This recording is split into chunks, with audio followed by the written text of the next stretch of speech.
Visakhapatnam railway zone అభివృద్ధికి పురిట్లోనే సంధి కొట్టింది. కీలకమైన కొత్త వలస కిరండూల్ లైన్ లేకుండానే విశాఖ రైల్వే జోన్ను కేంద్రం ఏర్పాటు చేస్తోంది. రైల్వే ప్రాజెక్టుల విషయంలో ఒడిశా ప్రయోజనాలకే ప్రభుత్వం పట్టం కట్టింది. ఢిల్లీలో చక్రం తిప్పుతున్నామంటూ ప్రచారం చేసుకుంటున్న సీఎం చంద్రబాబు రాష్ట్ర ప్రయోజనాల సాధనలో మరోసారి చేతులెత్తేశారు. ఎన్డీఏ ప్రభుత్వంలో కీలక భాగస్వామిగా ఉన్నప్పటికీ కేంద్రం నుంచి ప్రాజెక్టుల సాధనలో దారుణంగా విఫలమయ్యారు. రాష్ట్ర ప్రజల దీర్ఘకాలిక డిమాండ్ విభజన చట్టం హామీ కూడా అయిన విశాఖ రైల్వే జోన్ ఏర్పాటులో చంద్రబాబు ప్రభుత్వం మొద్దు నిద్ర రాష్ట్రానికి తీవ్ర నష్టం వాటిల్లేలా చేస్తోంది. అత్యధిక రాబడినిచ్చే కేకే లైన్ లేకుండానే విశాఖ కేంద్రంగా దక్షిణ కోస్తా రైల్వే జోన్ను కేంద్రం ఖరారు చేసింది. ఈ మేరకు గతంలో వెలువడిన ప్రకటనను ధృవీకరిస్తూ రైల్వే శాఖ ఈ నెల 6న అధికారిక ఉత్తర్వులు జారీ చేసిన విషయం ఆలస్యంగా వెలుగులోకి వచ్చింది. ప్రముఖ పర్యాటక ప్రాంతం అరకులోయ సహా అత్యధిక రాబడినిచ్చే కొత్త వలస కిరండూల్ కేకే లైన్ను ఒడిశాలోని రాయగడ కేంద్రంగా ఏర్పాటు చేయనున్న కొత్త డివిజన్లో చేర్చింది. ఆ డివిజన్ భువనేశ్వర్ కేంద్రంగా ఉన్న తూర్పు కోస్తా రైల్వే జోన్ పరిధిలోకి వస్తుందని ప్రకటించింది. దాంతో కొత్తగా ఏర్పడే విశాఖ రైల్వే డివిజన్ రాబడికి భారీగా గండిపడినట్టేనని ఉత్తరాంధ్ర వాసులు, వివిధ ఉద్యోగ, కార్మిక, వ్యాపార, వాణిజ్య వర్గాలు ఆందోళన వ్యక్తం చేస్తున్నాయి. విశాఖ రైల్వే జోన్ ఏర్పాటును వైఎస్ఆర్సీపీ హయాంలోనే రైల్వే శాఖ ఆమోదించింది. ఆ మేరకు 2024 ఫిబ్రవరి 28న ఉత్తర్వులు జారీ చేసింది. 2024లో ఇచ్చిన ఉత్తర్వుల్లో వాల్తేర్ రైల్వే డివిజన్ను తొలగిస్తున్నట్లు రైల్వే శాఖ పేర్కొంది.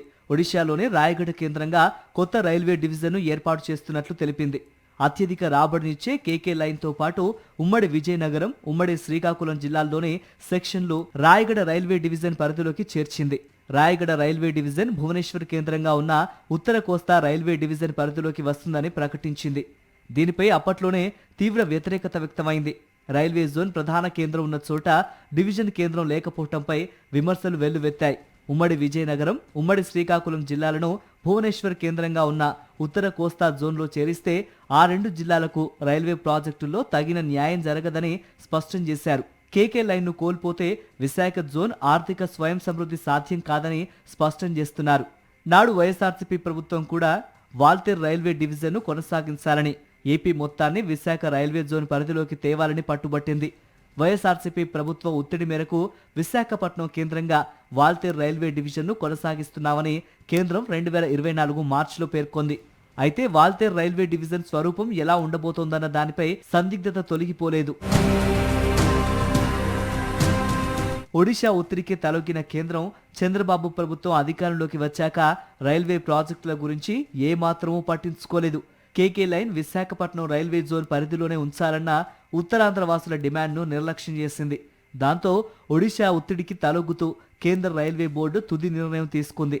విశాఖపట్నం, రాయగఢ కేంద్రాలుగా రెండు వేర్వేరు రైల్వే డివిజన్లను ఏర్పాటు చేయనుంది. ఇక విశాఖ కేంద్రంగా కొత్తగా ఏర్పాటు చేసే దక్షిణ కోస్తా రైల్వే జోన్ పరిధిలోకి విశాఖపట్నం డివిజన్ను చేర్చింది.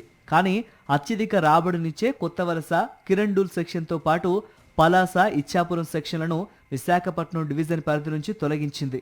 వాటిని ఒడిశాలోని రాయగఢ కేంద్రంగా ఏర్పాటు చేసే కొత్త డివిజన్ పరిధిలోకి తీసుకువచ్చింది. దాంతో విశాఖ డివిజన్ తీవ్రంగా నష్టపోనుంది.